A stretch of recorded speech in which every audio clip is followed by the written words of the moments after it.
Okay. All right. Welcome everybody to the first Thursday edition of the Final Split. Mixing things up a little bit here. We switched to Thursdays as of now.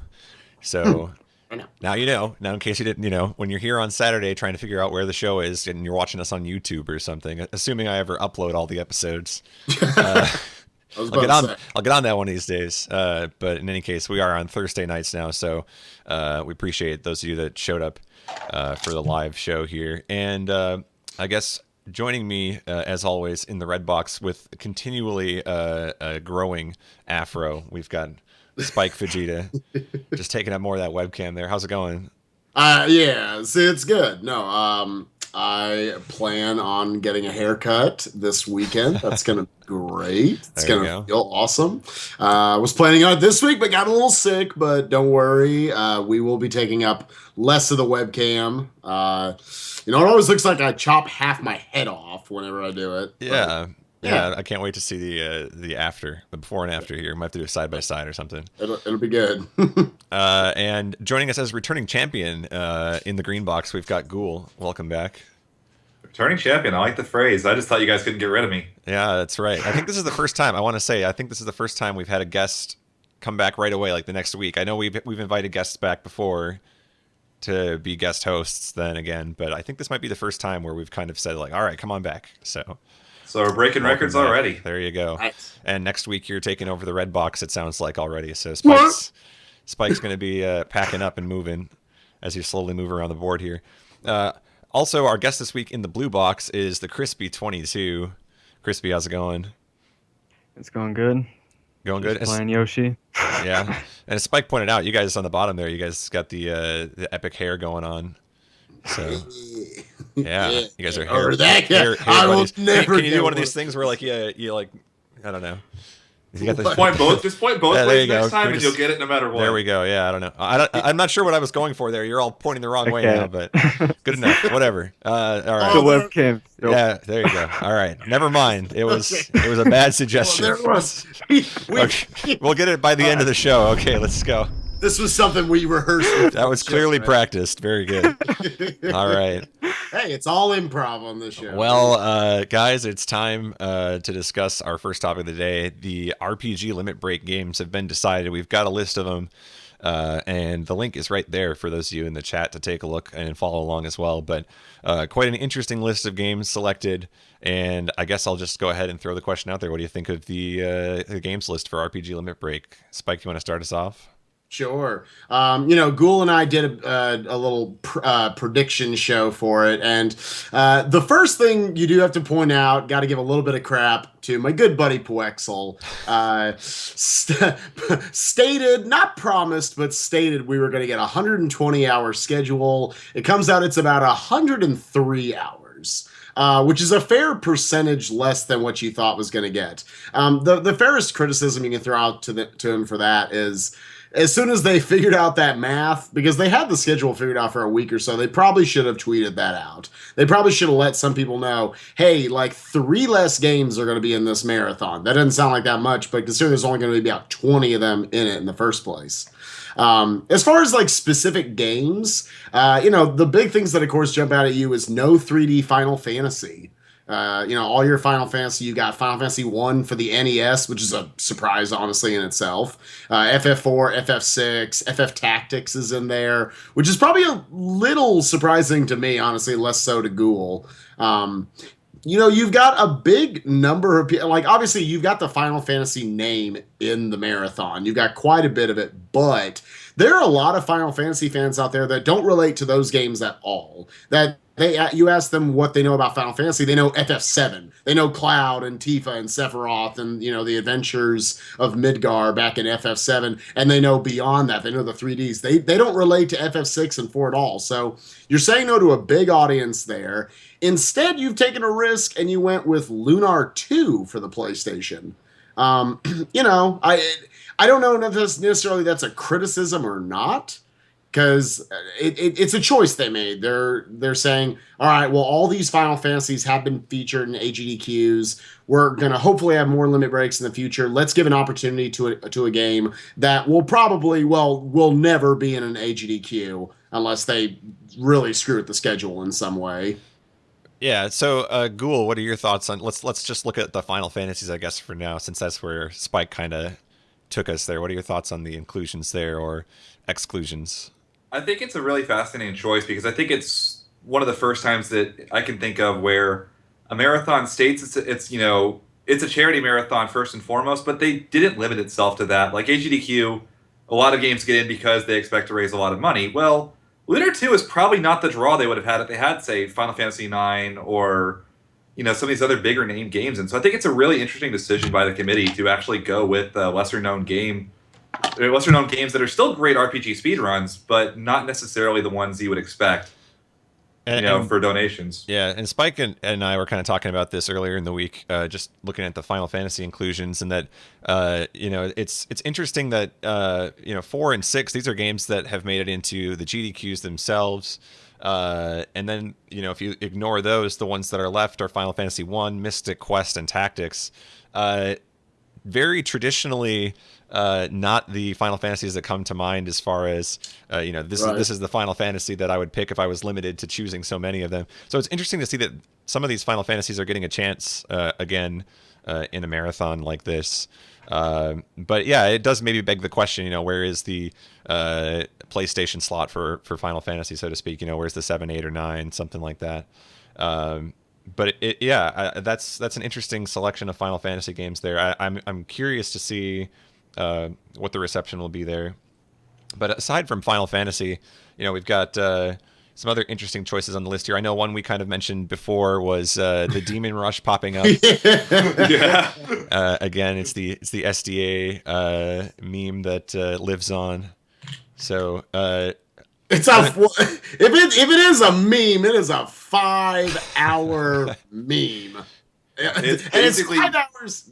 Go ahead. I was gonna say it's like if the bad games block were entirely one game at AGDQ, which Yeah. might still work, but it's a scary risk to take in a lot of ways. It seems it seems like a risk. Like I don't know. My question is, okay, so first of all, it's Prosencha, and I trust Prosencha to have the quirky games. He's very good at that. Like the games that he plays tend to be these humorous, bizarre, and he's got that presentation style where he can sell it to you. I'm curious to see if it will hold up over 5 hours or not. Yeah. I mean, I guess it's something to take up a graveyard slot, and that's with all due respect. I love Brosentia to death, but this is hard. The biggest appeal, Ghouls talked about it on our prediction show, that the great thing about Awful Games block is, you get your Ren and Stimpy, you get your Ernest Evans, and it's a 15-minute joke, and then it's over, and you go on to the next joke. It's like a stand-up. If one joke doesn't work well, then we're on to the next joke. It's whatever. If this does not land, if this does not have Metal Wolf chaos levels of hype, right, then we could have a problem there. You could run off a lot of viewers. And you also have to remember, Metal Wolf Chaos was an hour and a half, 2 hours. This is over double that. Right. It is definitely a risk, and I wonder between that, Lunar 2, if this many risks should be taken. I definitely think it's hit it on the head what Poexel was trying to do with this marathon, trying to get a bunch of games that weren't going to have a chance before in GDQ. I mean, it's safe to say that the majority of these games would otherwise not see the light of day in a GDQ, right? I think we're pretty much in agreement with that. I guess one notable exception to me, Skyrim kind of stood out as a game that maybe didn't belong here just because it's going to make it into any marathon anyway until the next Elder Scrolls game comes out. That's going to kind of be a staple of a GDQ. But at the same time, I mean, it does kind of cover your Western RPG too. So you've got, Diablo 3 is in here as well.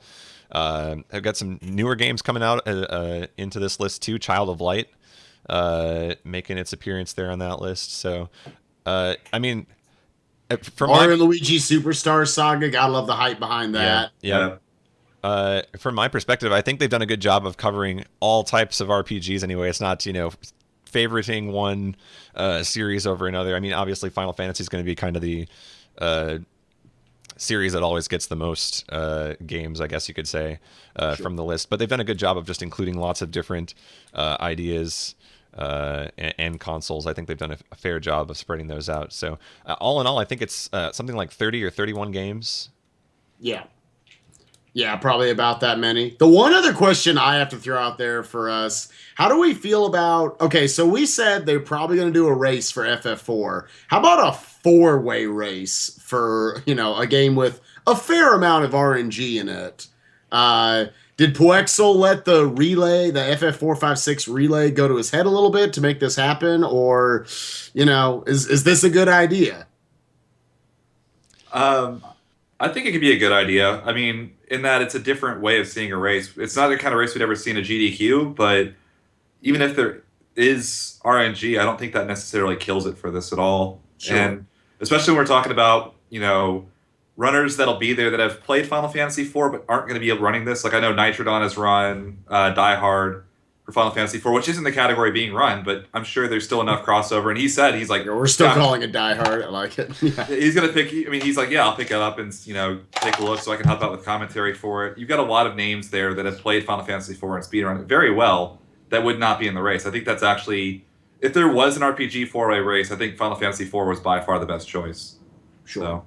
Yeah, I mean, we've seen the 4 to 6 relay go pretty well, I think, as far as viewer counts are concerned and things like that in the online setting. So it'll be interesting to see, in person how that holds up. If there is going to be just kind of like one central commentary character going on there, if it's going to be, especially in an RPG setting, I wonder, in races, what's it going to be like when you're trying to present both the story of the game, or are you going to just ignore that entirely and just kind of focus on the race itself? It'll be interesting to see what happens there. Yeah. Final thoughts there, Spike? You kind of sound like you wanted to jump in. No. Yeah, just thinking about assuming they want. I think his goal, being very bold, I think he wants it to be the Super Metroid of RPG Limit Break. And thinking about the commentators, the Sinister One and the Golden crew of that. Thinking it's not a 45-minute game; it's a 3.5-hour game. And just kind of thinking of the stamina you'd have to go through to kind of keep that going the whole time. And what all you're going to have to go and talk about and how much practice you get in. Now, one other thing, I guess, before we move on, you didn't want to brag about it yourself there, but I see, as I'm scrolling through here, I see Tales of Xillia Co-op PS3. And listed on the name of lists here is one Ghoul02. Yep. So, are you excited about that there, getting to do the co-op Tales of Xillia? It'll be a lot of fun. I put together a group, a while ago saying, hey, let's see if we can get a, four-way or a four-player co-op run of Tales of Xillia in, and let's have some fun with, let's see if we can have some fun and showcase something you don't normally see. And a four-player Tales of run is relatively rare. So I was going to say, I think in general, the Tales series is another series where that's had a hard time getting into marathons in general. So yeah. Cool stuff. All right. Well, that's the full list there. Again, the link on the bottom of the page there if you want to check it out. But for now, we're going to move on and do kind of a hybrid here. We're going to make this our interview with Crispy, but we're also going to take a look at this week's record, which might happen to also be a run by Crispy. Possibly. So look, it is. What a coincidence. Oh, nice. We've got the Yoshi's Island any percent warpless here. 1 hour, 44 minutes, 26 seconds. Crispy, talk to me a little bit about it. You can either feel free to comment on what we're showing here in the video, or just talk in general about your involvement in Yoshi, I guess. Well, in general, the run was pretty solid. It wasn't an amazing run like I'd like it to be, of course. Seems to be the speedrunner's analysis of any run. Yeah. It's not the perfect run, so can't be done yet. Now, but what in your mind, like what's the goal time for this game compared to what you've got right now? I would like a 143 of some kind. Okay. Yeah, I did notice your sum of best is about a minute better than this, so 143 not unreasonable anyway. No, it would definitely take a really, really good run. This run does 5-4 skip, which is one of the most ridiculous things I've ever done in a video game. Yeah, we're going to show that in just a second here. I guess I was curious, Do you think it's at the point now where, like, let's say I'm a new Yoshi's Island runner, I just pick up the game. Is this an essential trick for me at this point? Do I have to do it, or is this something that only the best of the best are doing? I would Oh. only recommend it to the best of the best. Yeah. It's I mean, it's do you know just off the top of your head how many people are going for this trick in runs, whether it's any percent or 100%, whatever the case may be? uh Trihex, Two Stop, me and MT. There was Nathan Eel did a warpless run with it and got a 140 high 146. Okay. This is like 5 So really it's a good. very small number of you that are players. going for this right now, and just I Yeah. mean, Oh looking at my it, God. Oh can't- my god! I can't do like That's- 2 flutters in a row, and I'm sitting here looking at this chain of like it's got to be close to 50. And it's around 50 flutters of nonstop. And then there's enemy manipulation. Yeah, in there. you're like making the bats volley there. That's Oh my god! that's That's insane. It's a very difficult trick. What kind of pressure? And you want to go into it cool. I know this is your first AGDQ run, but what's gonna can you project at all what's gonna be going through your mind at AGDQ when you guys get to that spot? Well, I mean, we are go we're ahead. doing a different category than Warpless. At Oh, AGDQ. you are. Okay. And in that category, you use a warp to skip that. That's not nowhere near as hard as that. One of the harder tricks of that run, but Sure. it will be my first GDQ, and it will be racing. It'll be me and MT racing, who are the 2 best runners in the game right now. So Yeah. how long did that take to learn? Like, how much practice did that take before you got it the first time? We're still reeling on that trick. Yeah. That's so insane. Like, never mind the fact that he's That's- getting rockless here. Just Yeah, it's whatever. keep going. Yeah. that trick, by the way, is a double frame perfect put. So what? 5 skip took me around. Whatever, just 2 frame perfect inputs right after each other. Oh. 5/4 skip took me around. It had to be close to 50 hours practice Just to get it your first Get time. it first try. That's not even getting it consistent. That's That's insane. just getting it the first time. We're talking about dedication in the speedrunning scene. That's insane. It took a lot of work to implement that, and I was very surprised that it took me 2 days to beat the record after I implemented it. Golly. So, just to give people a better idea of how long you've been playing the game, how long have you been playing Yoshi's Island, or maybe specifically, how long have you been doing warpless runs? Well, I started with Warpless, so Okay. December of 2012 was kind of like when I was looking for a new game. Last time I was looking for a new game, and I haven't left it since. Okay, So, so we're coming up on around 2 years here. December. Yeah, around 2 years now. My first run of Warpless was in January of 2013, so yeah, it's getting close to 2 years. And it's been mostly towards this one category, putting all I can towards this one point of the game. So aside from warpless, obviously is something that you've been playing for a long time, but aside from that, do you enjoy other categories in the game as well? Are there, do you have other favorites? What's your Well, Warpless Take is on it. definitely my favorite because I can just pick up the game and play for most of it up until about an hour in. Mhm. yeah? Their other categories are the real any percent, which is no lag. It's a weird glitch that just you let the game beat itself, basically. Nice. That's pretty boring. Nobody really runs it. Yeah, I remember that popped up, and we talked about it on the show too. And it was like there was a week where everybody was just entranced by it. Like Sure. they were seeing stars when that happened, and then now it's like I can't even find anybody that does it if they want to. So There's Warps, which is pretty similar to Warpless. It's the no lag category. There's like 5 or 6 warps in it. There's a tongue glitch, which is another big glitch that gets used in it. I enjoy running that from time to time, but it's got a lot more reset spots in it where like tricks I have to get it first try or the run's over. Dang. And 100% I've done a little bit on. I haven't gone straight in for it yet, but I plan to do 100% at some point. okay, so that's in the future. Yes.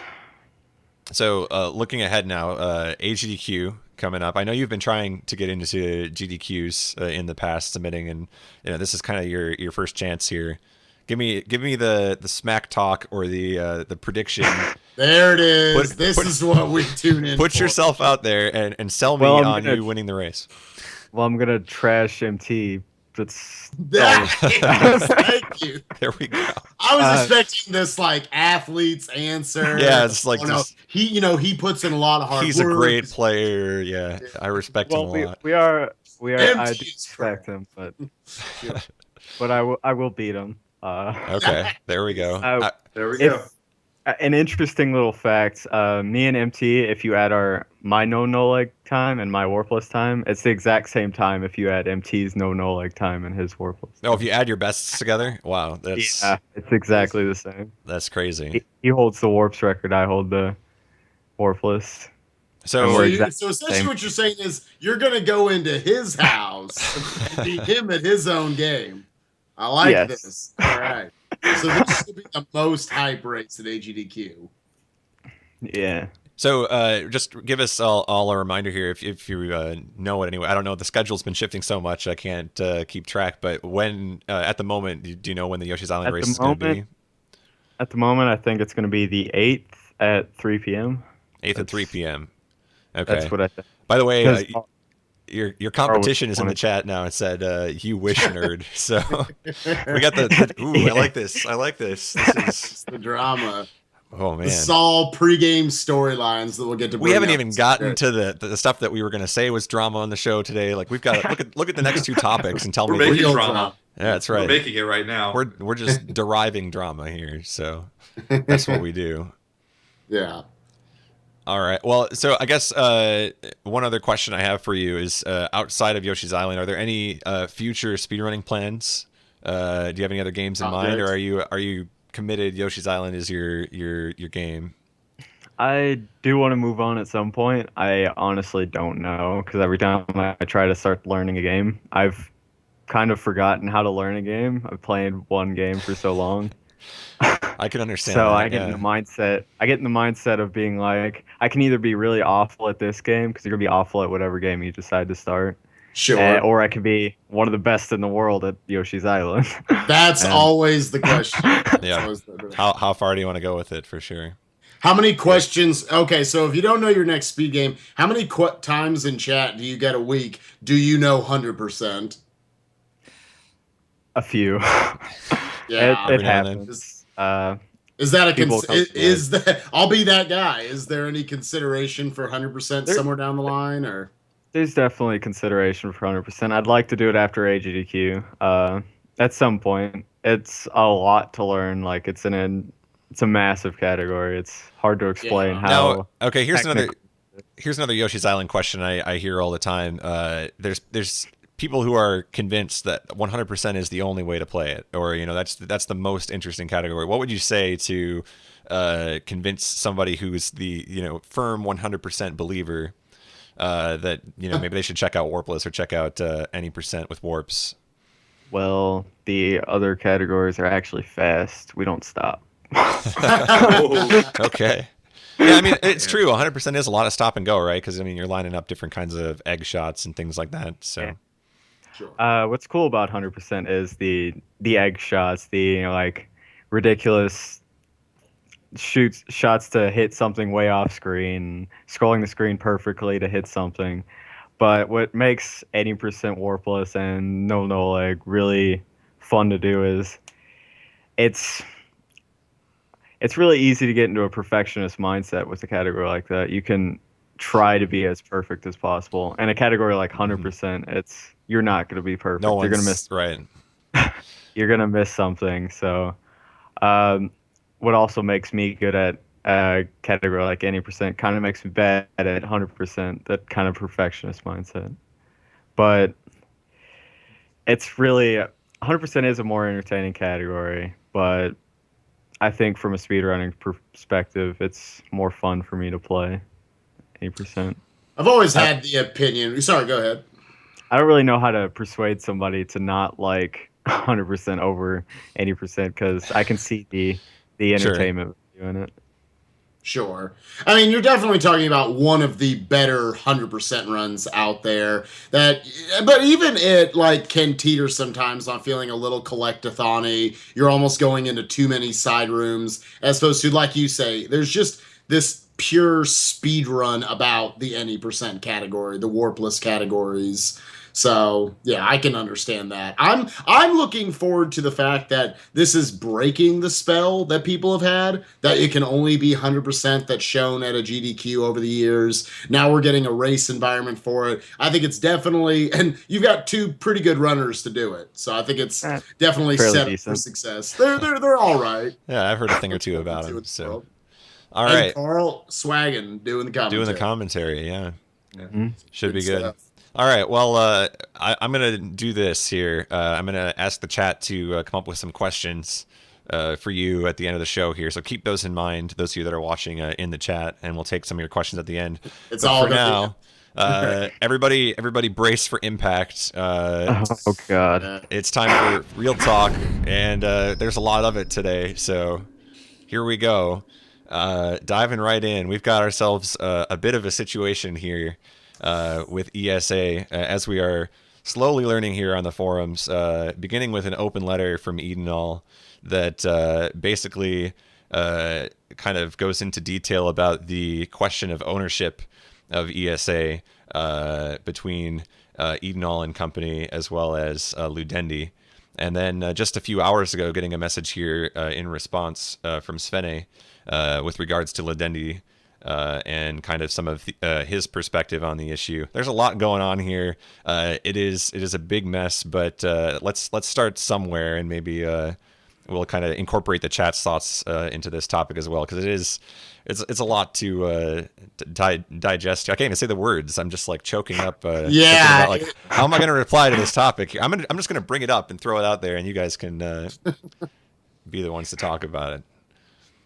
It's an absolutely so I hate to make it sound this dire and this dark and this terrible, but I think this is one of the worst things to ever happen to the speedrunning community. Is that, I think a lot of people were very much saddened by what happened with not RPG Limit Break, with what was Crystals for Life earlier this year. Clearly, loss of friendship between people, breaking up of people within the community, that we lost Crystals for Life. But, we're recovering in some way. And ultimately, it was one marathon gone, a few community members. This is legal action we're talking about. This is a very serious situation that people are bringing up against other members of the community. And I think a lot of the outcry, I think the response people are trying to have right now is kind of love for the people that they love. That they don't want to see people like Edenall, Joka, Flicky, Oasis, and Bengara. These are 5 very well-respected members of the community.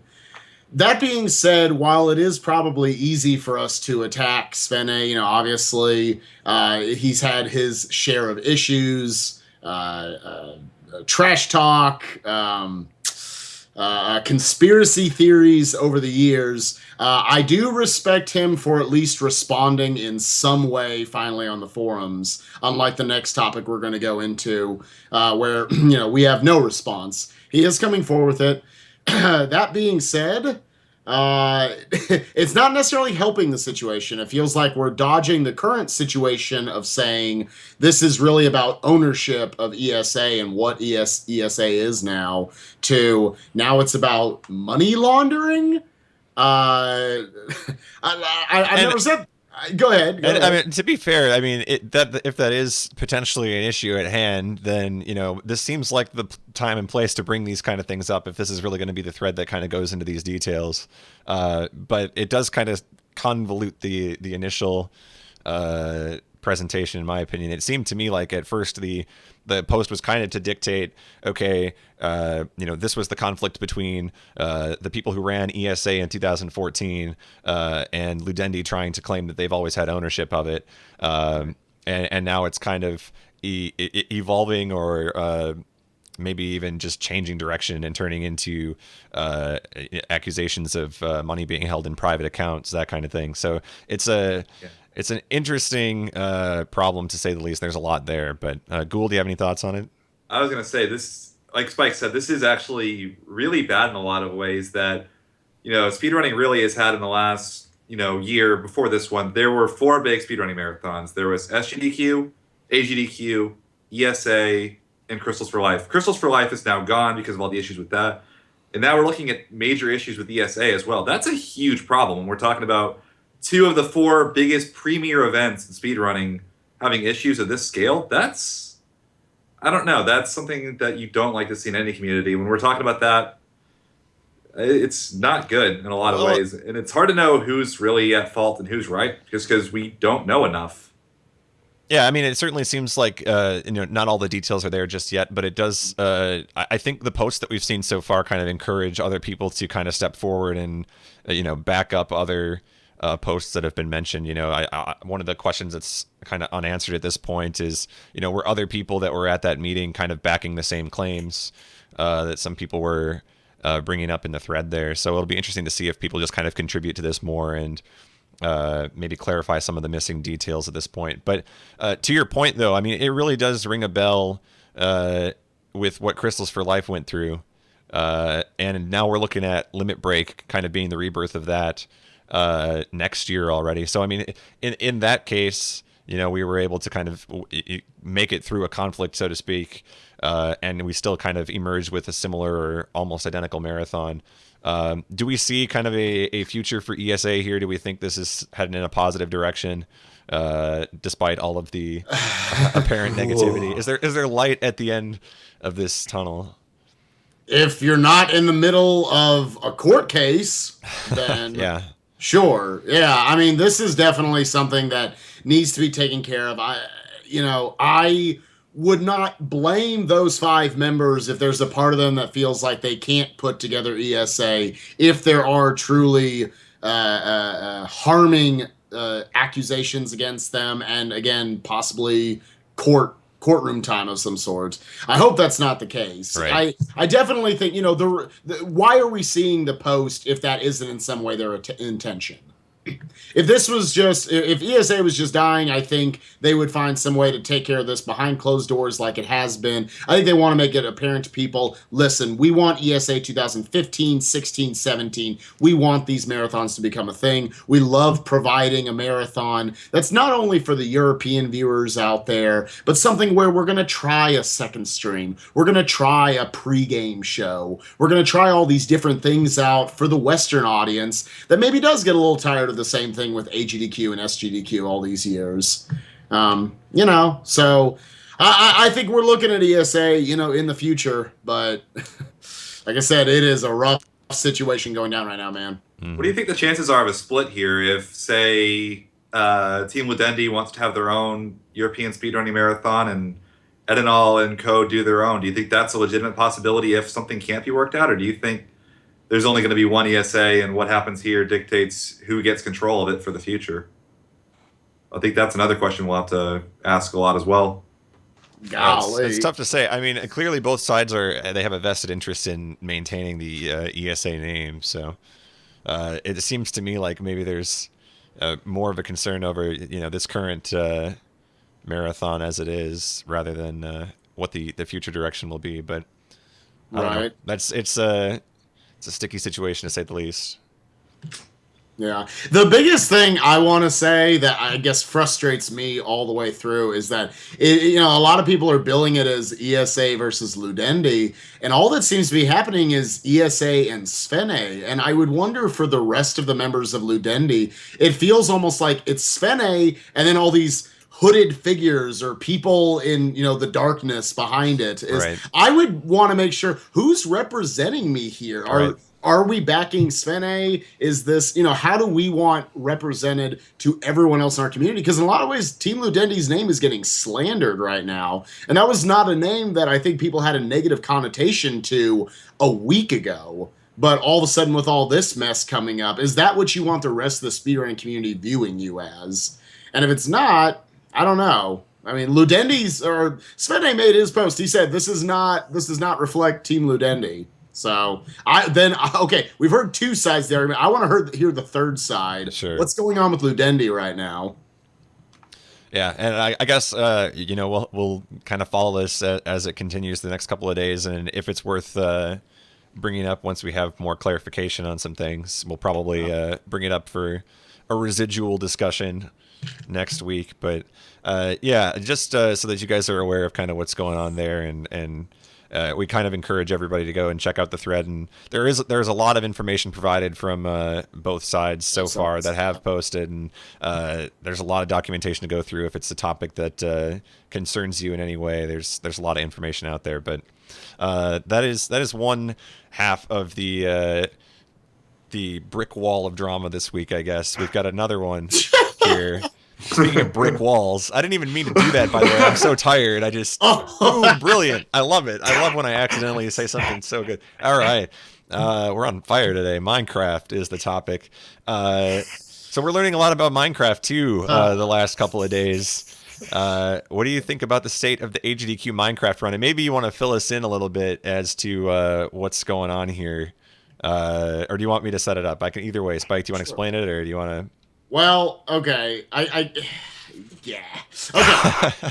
So Minecraft is currently scheduled to be an AGDQ, 2-hour time slot for random seed. Mm-hmm. So, I don't know a lot about Minecraft, but whatever their goal is, everything's going to be random in it, wherever they have to find everything, build everything, whatever it is. It's done by 2 members of the not speedrunning community, but are very popular on Twitch, who are going to do a co-op run.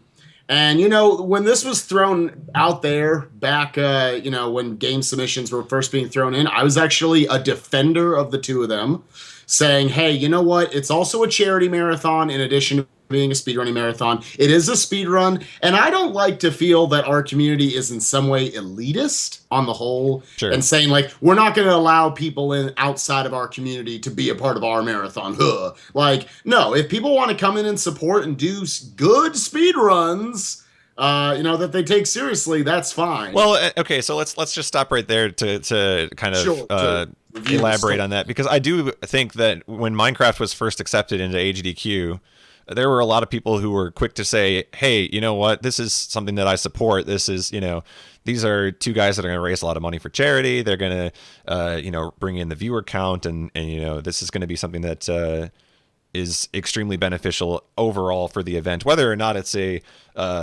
fantastic speed run. It might not go down as one of the best speed runs of all time, but it's likely going to raise a lot of money. Now, that being said, it seems to me like the impression I'm getting off of just reading off the forums the last couple of days is that a lot of those people are starting to kind of change their minds based on what they're hearing with regards to some of their practice regimens and things like that. So what's been going on there?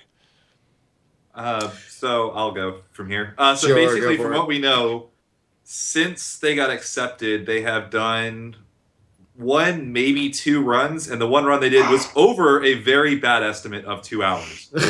Like 2 hours was supposed to be something they could chop down in the future. They got a 2:15 on the 1 run they've done since they were accepted. Yeah. And this is there you go. You're gonna point out the same thing I was. I think we've got video. What's the video, Spike? And to note, supposedly so this is a co-op run they did, which should make it faster. A good solo run, someone did it in less than half of that time. So it's becoming clear. It's almost, to me, people are making it about the practice. And yes, practice leads to being better at the game. But, they are not the only runners out there who are going to under-practice their game for AGDQ. Yeah, to be fair, lots of people, when you're never asked when you sign up for one of these things, how many 100 hours of practice did you put in? Who's to say that, the average runner puts in hundreds of hours of practice? Maybe they're putting in 20 or 30, and that's good enough for them. But right, and mostly just in the months building up to it, maybe like you're already familiar with it. You've got the Crispies who are going to put in their time and be grinding out games, and that's going to be some of the schedule, some of the runners. You got other people who they're going to crank out 3 or 4 runs a week or two before the event and say, I'm good to go. We can do this. Some people are always on call ready to go. That is not the case here. We've got clearly what is not going to be a speed run of this game. And to me, if I'm Notch, who is a name that has been brought up so much during this, oh, he might not donate. If I'm Notch, I know what my game looks like when it's speed ran at these different events. I know what it looks like. That's not what it looks like. I'm surprised you brought up Notch to be the judge on whether or not it's a good speedrun. Right, I know. It's like, who cares what? But I'm just saying, like, that's just another angle. I think a lot of people are going to be exposed to what just was last year. So here's a question that I have, because I legitimately don't know a lot about random seed Minecraft, but I guess, being presented with one video that says this is a PB of a run that's done in something like, 40 minutes? Did we decide something around 40 minutes? Right. I don't know how random it could be, but could it possibly be random enough that you could need 2 hours to do a 40-minute run? You know what I mean? Are we overcompensating on the estimate here, or is it not an unreasonable estimate and they should be under it every time? They should be way under. Like, I don't care how bad the luck of any run is. If it's over double your estimate, like if you can do it in under half that time, that is, first of all, that's a scheduling nightmare. Because if they can potentially do this run in 40 minutes and they've got a 2-hour slot, what the hell are we going to do for an hour and 20 minutes? We're just going to sit there and have nothing?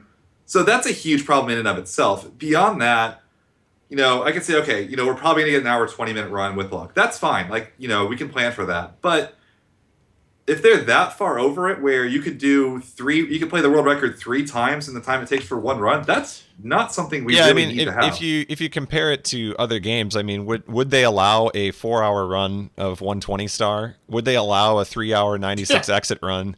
I mean, to be fair, it's not quite an apples to apples comparison there, because it's a lot harder to get skilled or screwed over if you're skillful at at 120 star than it is to say at Minecraft, where something can go wrong and cost maybe 20 minutes if something goes really bad. Like, I can see that being an argument for, let's give them a generous estimate and make sure that we don't go over.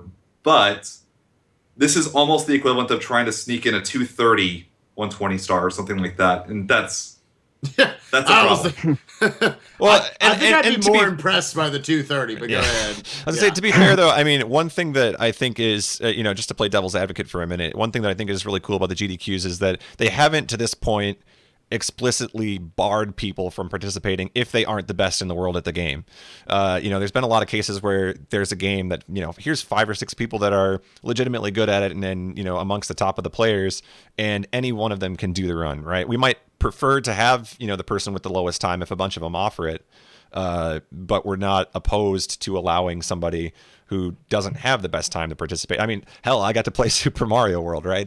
So, it's one of those things where maybe if you look at it from that angle, yeah, it's okay if they don't have the best time in the world, but is this an example of where, hey, maybe it's still not enough effort? Or do you think, looking at it from that angle, this is still going to be something you'd be, I mean, I guess, are you guys okay with it at this point, or are you expecting, hey, they got to put in more practice? What are your thoughts on it?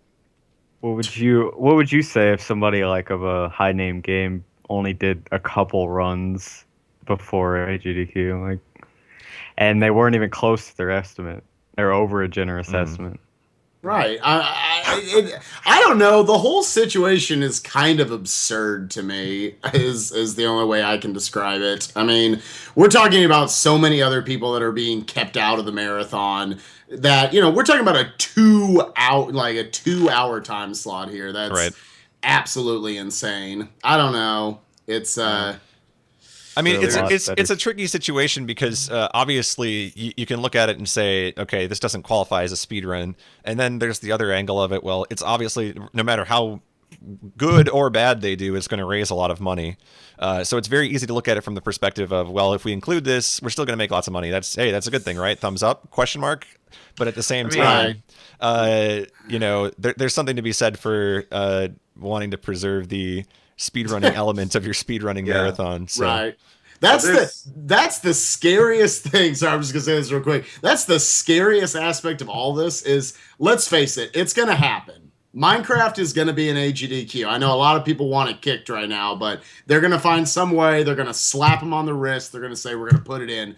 And what if it gets in and it's a huge success? Is that it raises more money than any other game, and it says, you know what? Because Mike has, this isn't the first instance where you can make a case Cosmo shouldn't have gotten Wind Waker HD last AGDQ after it was just featured the year before. A 5-hour slot was given to Wind Waker and Cosmo again. But we're going to do it because it raised a lot of money. This isn't the first instance where this has happened before. So what if it comes in and it raises like $150,000 in 2 hours? Are you going to expect Mike to say, well, we're not going to have this anymore? This was clearly a failure. I mean, there's just a lot of issues with it, like in a lot of ways. And, that's one of them.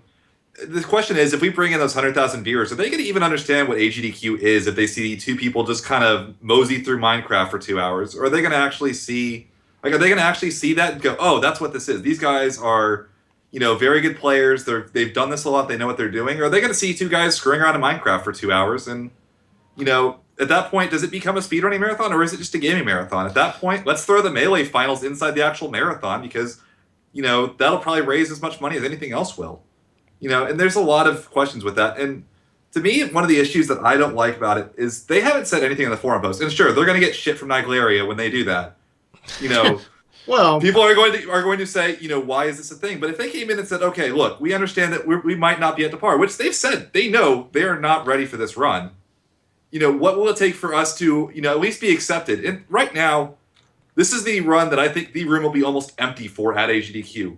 Nobody wants to see this run except for well, I don't know about that. No, at the event, the people that will be there, 90% of them would rather see someone like Alta Biscuit run Mario and Luigi or something else. Most people that are there don't want to see this. But I'll let. What were you gonna say? I'm sorry. I was gonna say. I mean, to a speedrunner, we would rather see Alta Biscuit run, Mario and Luigi, which would be the same time slot. We would rather see all these other games. And if they're not going to say, look, we understand that we understand what can we do to at least make it, respectable, that's kind of shitty on their part. Ghoul, do you know how many people are going to be at AGDQ? Like 1,000. Well, and to keep in how mind many that of them are speedrunners? Maybe 400 of them. There are going to be a lot of what we call stream monsters there. The room is going to be full. There's going to be over 100,000 people watching them. It is going to raise a lot of money. Now, that being said, yes. Is this marathon going to raise $1 million with or without them? And then, when are you losing the integrity? I think, these are some of the final kind of takeaway points from this is, let's say that Minecraft just isn't in for whatever reason. Don't assume that it's even because we're kicking them out. Let's just pretend Minecraft was never there to begin with. Let's put in another big name series there, okay? Let's put in another Final Fantasy, or let's, squeeze in another Mario game or something, a Zelda game, something like that. Right. Is it going to raise an equivalent amount of money that Minecraft would have raised? If the concern is top dollar, does Minecraft absolutely have to be there? And then I guess like the follow-up question to that is, if it does have to be there, at what point do you say, this marathon started out as a speedrunning marathon, and we really want to encourage the people who are participating in it to put in a lot of effort and to kind of showcase the effort that they have put in? I mean, I think there are a lot of people who are kind of sitting on the bubble right now, just hoping for a bonus slot, or that have put in hundreds of hours into their game, but we just one trick. Right, we just barely don't have enough time for you. This guy put in triple the time into one trick than these guys have put into their, not even way more than that. They put in 6 hours. This is ugh. All right, so one more thing that, I mean, obviously it's very easy to look at it and from the angle that we're looking at it right now, which is, hey, they don't look rehearsed at this moment. But let's put you in the shoes. Okay, you're set to run Minecraft a month from now. What can you do to turn the opinions around and kind of shut those of us up that are talking at the moment? What needs to be done here to make sure that Minecraft doesn't go as badly as we all are talking about right now? Well, I don't, no idea. Yeah. It's going to be a train don't wreck know. regardless. But if they were going to do, at least one run every week from here on out, I would feel a little bit better about it. And Yeah. I Yeah. can't even say that's a thing. But if they were going to do one run a week, I would say, whatever. You can have your damn 2 hour slot. I'm going to go sleep. But Yeah, I mean, we all knew, like, back, even if the run had been super rehearsed, we were all going to be not in the room during that run. Like, so that's fine. So I if mean, is it a question of attitude then? Is that the bigger concern about this? It's not so much about what time they're going to get, but just kind of their approach to it at the moment. Is that yeah, what's bothering like people? it's what I really see scary it. in a lot Yeah. of ways. Just it's not a good precedent to set that if you have a big game and you are a big name, you can get a run into AGDQ whether or not you're willing to practice and do well at the run. If Justin Flynn were to offer up Pokemon Red for next SGDQ, he's a big name on Twitch. Pokemon's a huge game. Do you give it to him? Like, is that something that is going to be a thing in the future where guys want to? I don't know. That's a really scary You knock precedent on to set. Trump's door and say, "Hey, you want to come play Hearthstone for us for an hour?" Like, yeah. Yeah, you know, it's just a scary precedent to set, and it's something I don't want to see for that. But it's a sad situation in that, this I when Golden and I were talking about the show earlier this week, I compared it to if you put on this big play and it's all a bunch of no-name actors, but then like they have like Tom Hanks in it or something, and Tom Hanks is the only actor that doesn't know his lines on day one. Unfortunately, people are not going to be able to pick up on that. The average Twitch viewer watching that's going to come in will still view it as, hey, it's people playing Minecraft for 2 hours, and then they won't watch the rest of the marathon. It's just kind of hoarding ourselves out, I guess, in a way to, get the big Twitch bucks. The only thing I can say for them is I feel that speedrunning is a tool you have in playing video games. I think it's a very specific kind of mindset you have to have of, I've got to go to streams. We're asking two guys who are making tons of Twitch bucks and have lots of viewers to go look at people who maybe have 3 viewers and ask, hey, how do you do this? Hey, what trick is that? How, what could we do to speed up our time? Go watch VODs from other people, actually practice. Like, if this was a speedrunner, an actual someone from the community, I would trust them in a month that they could put a reasonable Minecraft run together, like be as well prepared as you can in a random seed. But it sounds like they are nowhere close, and honestly, it doesn't sound like they really have much interest to. All right. So, final thoughts on this. I got one more angle to take on this question. Let's put you in the shoes of Mike here. Okay, so you're in charge of the marathon. You get the final say. Do you understand why he's not responding at this moment, or should he have at this point said something, either to acknowledge that a bunch of us are saying, hey, where's the practice, or to just kind of tell them and make the runners more aware of what's going on? Or do you think nothing good could come of it anyway? I kind of envision right now, if I'm in Mike's shoes, I'm in between a rock and a hard place. Like, I can't please everybody. It's going to upset either the people who wanted Minecraft in, or the people who think, hey, they're not putting in enough practice. Do you blame him for not responding at this point, like on the forums, or do you think it's okay?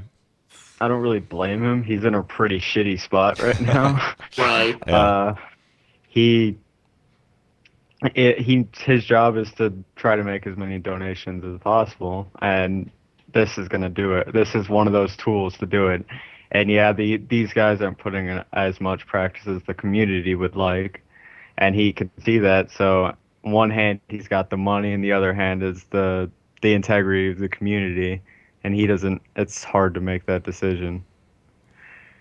In Mike's defense, he has probably allowed other runs to be in marathons in the past that probably should not have been there. That were probably not well practiced. It's worth pointing out that Minecraft is the example this time around, but it's certainly not the only example. And it does make me wonder if some of it is it's a witch hunt because they're not part of our community. But again, they have clearly stated themselves, this is not a good time. This is not a speedrun game. They're not taking this seriously. And if you're going to be that public about it, then you are open to the criticism. all right. Ghoul, any final thoughts there? I can understand Mike not saying anything on the forums just because at this point he said what he really wants to say about it, which is it's going to happen. Deal with it. And what else is he really going to be able to say to people that's going to, there's nothing he can say at this point other than he doesn't need to say anything to us. Like, as far as I'm concerned, like, it's already happened. We don't, I mean, I don't know if we really have the right to know. It's a personal decision it's a personal discussion between himself and the runners. Right. Just like any other situation. If someone wasn't practicing Mega Man X building up to the marathon, that's a personal conversation between himself and between Mike and the runner. Sure. And as long as Mike or whoever he delegates those duties to, as long as that is happening, that is fine. But, we're probably being a little more aggressive about it because they are people who are not in our community. Right. Definitely part of it. There you go. Okay. Well, we certainly the chat. I've never seen the chat on our show flying by so fast as that discussion was going on. So clearly, we're not the only ones who have opinions on that topic, and it's interesting to see just kind of everybody's responses to it. But we'll see what happens. Only time will tell, and who knows? Maybe we're overthinking it. I don't know. Maybe it's there's still a month left. We'll see. But for now, Spike's like, I don't know about that, but all right. I'm trying to put a positive spin on here. I'm trying to be Hey, in their defense, if you're gonna kick them out, you better let them know now. Yeah, I mean that would be the other thing too. Is if you wait too long to kick them out, they're entrenched. You can't get them out. Yeah.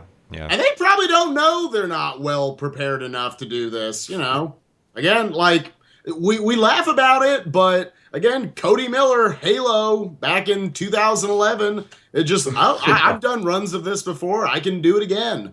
And again, there are a lot of situations that you don't hear about where it's not a well-practiced run and they just do it and it kind of flies under the radar. This is just one that's magnified a little bit. As I say, the difference is that a lot of the runs that weren't practiced are stuff that, let's be frank, they're not going to be 100 million people watching. If it's a train wreck, it's probably not a big deal. So that's the one thing that is different. This is a huge lens to be put under. And it's not as we said in the other day in the Skype call. It's not Michael Jordan chaos in the Windy City that if it goes poorly, who cares, right? I mean, it's a pretty established game. Maybe not so much in the speedrunning community, but just in general, it's definitely going to be one that brings in the viewers. So. And the internet is brutal. Do they want to be there as people are like, man, this run is crap? And that's going to reflect poorly on AGDQ, where it's like, we only invite the best speedrunners, to do, because this is at the end of the day, this is SDA's event. AGDQ is SDA's event. And you go to SDA's website, and what does it say? All the runs done cleanly, done as fast as they possibly can, best runners in the world, all this stuff. And that is not what you're getting right now. I'm going to have to call you out because we discussed that SDA and GDQ split up, but dang. I just wanted to get you. Zing. Okay, score one for the goal. It is I know you were fired up. I'll give you a pass on that. All right. Whatever. Anyway, let's take a deep breath because that was that's a tense half hour. Yeah, I know. Okay, everybody calm down. Now we're gonna have some fun here. We're gonna make fun of some people. That's always fun. It's time for Glitch Please. Let's take a look. Our submission is actually we kind of dug into the vault for this one. This is Columbo playing everybody's favorite Bucky O'Hare, going up against the tank boss here, and he just seems to misalign this ball here, just a little too early, and now he's going to pay the price. No, wait! Did you see that? Wait, no, he's not. How did he do that? What? Is this the first Glitch Please ever where he actually succeeded? What? I don't believe it. Show it again. Okay, replay. All right, clearly does not do enough damage here with this shot. Tank is still alive. And right before it mows him down, did you see that? He picks it off. That was a frame. I can't believe it. One frame. I think that is the first time we've ever had a successful Glitch Please. Like the runner cheated the game on that one. So gotta make like a clutch segment. Yeah, that's there you go. I almost thought about let's just draw like an X over Glitch Please and just call it a big play or something because that was insane. Clutch, But please. as you can tell, we're running low on glitch please submissions at the moment. So please, I encourage you, if you're a runner yourself, if something weird happens to you, or if you do something amazing and you want it shown on the show, please, not only yourself, but tell other streamers about it too, that they should highlight those and submit them to our inbox so we can show them on the show, right over there, thefinalsplit@gmail.com. But now I want to take your questions because I feel like we've got a really talkative chat today, so maybe there will be some questions here. As I click the wrong button again, it's 2 weeks in a row I click the wrong Real button. talk. Real talk. I mean, it's Real talk, talk. boss rush. It's a real talk boss rush. Real talk, boss rush. There we Good go. combo. It was all planned. So there we go. We'll get some questions from the chat here. Before that happens, though, I guess any exciting weekend plans for you guys as far as streams are concerned, speedrunning, what's going on? Crispy? More Yoshi. More Yoshi. Lots of preparation. Gonna try to get the 143. Gonna do some warps runs. Try to beat MT's warps record because I feel I can do that right now. And that's about it for me. All right. You got any shout outs, by the way? I didn't give you a chance to give any shout outs to anybody you might want to. MT76907 or his hitbox, which he streams on more, is MT Alt. That's Ooh, we got really a hitboxer in the community. All right. All right. Nice. Ghoul, any weekend streaming plans for you? I'm going to Ohio to visit my grandparents, so I will not be streaming this weekend. No Ohio stream? No. With the internet they have there, I would be lucky to have like 1 kilobyte upload. You'd be lucky to have Is the. Ohio really bad? You'd be lucky to have the it's live my grandparents. blog. They don't have. Oh. I'm going like internetless for like the next. I'm going off the radar for 2 days. My buddy I was racing against last night, to Rizzle, who does Kingdom Hearts 2, he lives in Alaska. They get real good internet up there. Yeah. He's got like 0.5 upload. I don't know how he does it.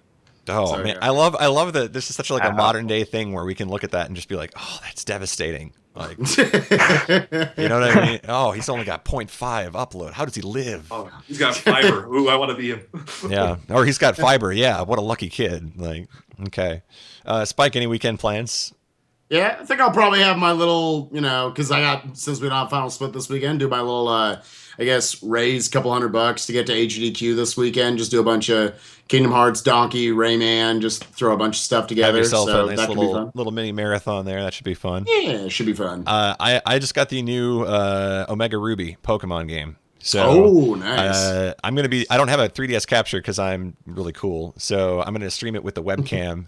Throwback to the old live streamer days or whatever the case may be. Hey, if you want to drive to Ohio, you can borrow my 3DS. There we go. That's How much does a capture card cost these days? I mean, A lot. it kind of depends on what you're looking for. If you've already got the 3DS, I think it's something like 240, 250. Basically, it doubles the cost of the console, a little bit over that. Yeah, you're looking at closer to 500 if you need the 3DS in addition. So Yeah, Crispy, if you get one, are you looking for a new Yoshi's Island as your next speed game? No. I hear it's Not pretty at all. good. gonna pass on that one. I enjoyed it as a casual game, but no, not. You did. Okay, now not that's gonna that's happen. good. That's positive That's because Better every than most people have said. every yeah. Yoshi's Island person I've talked to has not enjoyed it casually. So you might be the first. That's I It asked has some Gold. interesting mechanics that Yeah. that would be cool in a speed run, but not. It's not. That's never gonna. ever happen. since Bonesaw quit playing it. I don't feel like I've seen anyone. No, yeah, touching that that was game. he speedran it for like a 3 And, day. and I think even he doesn't want to touch it with like a 6-foot pole now anymore. It's just like it's I think it's the quarantined. music. It probably scared him off after a while. Could be, yeah. I need to play it just to hear what this legendary music Oh, is. God. I gotta tell you though, Don't. if you it is very repetitive. I'll give it that. But I listened to just the main theme of it, just like the whistling part, and it's catchy. But as long as you don't think of it as a Yoshi song, I think it's okay. But if you put it in the context of a Yoshi game, it just feels really out of place. That's the way I look at it. I don't think it's terrible. It's just in the wrong game. So That's bad. there you go. That's the way it is. All right, we got a lot of questions now. Most people asking us to just keep talking about Minecraft. So I think they just want to see. I think they want to see the train wreck happen via our discussion. You can see the difference. ESA, we don't have all the info on. Minecraft, we got plenty. Let's go. Let's see. Crispy, do you like warps or warpless better? This from Falco. Definitely Warpless Falco. I just Warps has a lot of just big reset points, and 2-1 there's a warp that is easy to miss, and 3-3 tongue glitch is easy to miss. But warp will just pick up and play for an hour until you hit the first reset point. And that reset point's going to make you reset 9 out of 10 times. But it's more fun of a category. You get for me since I can a little play bit of more. gameplay in before you have to give up. All Yeah. right. Rekith wants to know, what are your most hyped 2015 speed games? I guess that can apply to all of us in the call. Anybody got anything on the table? Oh, like new games or just like established games? That I'm we're not gonna sure pick up? what the direction of the question Sure. is there. I'll leave it open to you. Sure. If I take it as new games, I just bought Michael Jordan Chaos in the Windy City. Really? Did you really? Speaking of good examples that I used earlier in the show, I did. I set that You ball in really the tee. I set the ball in the tee, and he just knocked it out of the park. So there you go. Michael Jordan. That's a home I'm run. actually planning to run it. I'm actually planning to run it at DeuceCon next year. So, Really? That's going to be a yeah. sensational hit. I'm calling it right Talk now. about the 4 big marathons. We missed the 5th. Yeah. There are 5 big DeuceCon marathons. stepping in there. DeuceCon, dude. Oh man, if that's going to be there now, I got to go for sure. Let's see, another question here. Let's see. Spike-a-thon hype. That's good. Will Spike donate his hair to charity? Can I? I don't know. If there's some way you can turn my hair into money, then sure. You can just sell like locks of your hair on your stream or something. I don't know. Hey, Spike, how do you feel about a mohawk? How do you feel about it? for HDQ, just like Just like, what would the donation have to be for somebody to give you a mohawk for a week? Oh, there we go. That's okay. That's all I need to see of that. All right. I don't think it's a great look for me. We've got a question from Naglaria here for Crispy. Does Warpless have swag? I mean, swag has a cost of speed, and so I don't like slowing down. So I have very little swag in my run. I was gonna say, you say that, but I think some of these tricks that you guys are coming up with for Yoshi's Island now, they're pretty what I would define as swag. Whether or not you're losing 5-4 time, game. I think Just moving in that game. the 5-4 skip is pretty legit. I think so. I'm no Trihex, but a lot of things Trihex does loses frames constantly. So You're saving them. You're trying to save them as best you can. Let's Little see. shots fired there. I like it. Do you think Sonic Boom should replace Minecraft? Says Jeff the guy. Dude, Sonic Boom should replace anything. Sonic Boom could just be the marathon. I think. Yeah. Just play Sonic Boom for, give DSS Sonic Boom for 120 hours. That would probably raise $1 million. God, yeah, no knock on Minecraft specifically. Any game is shit. We're talking about Sonic Boom right now. I still stand by that needs to be in the marathon. I hope that makes it in somehow. But whether or not we have to bribe higher ups to get it in or something, if we can get it in as a bonus game, that works too. I think it needs to be in. It's a good game.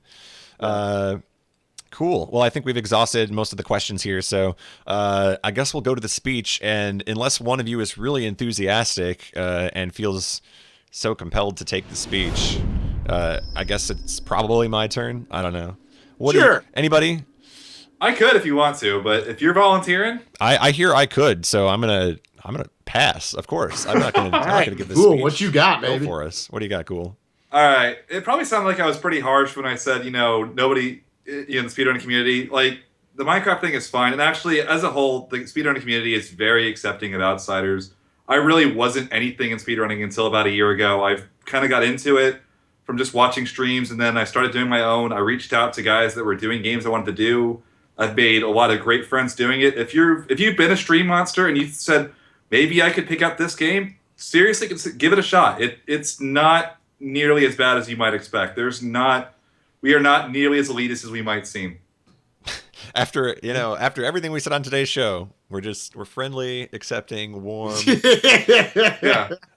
If you're willing to put an Heartfelt effort people. in, people will be very accepting of you in this community. There you go. And I think it's fair to say that we don't harbor any necessarily bad feelings towards the Minecraft runners as much as we are quick to criticize them for whether they've practiced or not. I don't think any of us have anything personal against the two of them. So hopefully we'll see what happens over the next couple of weeks here, and go from there.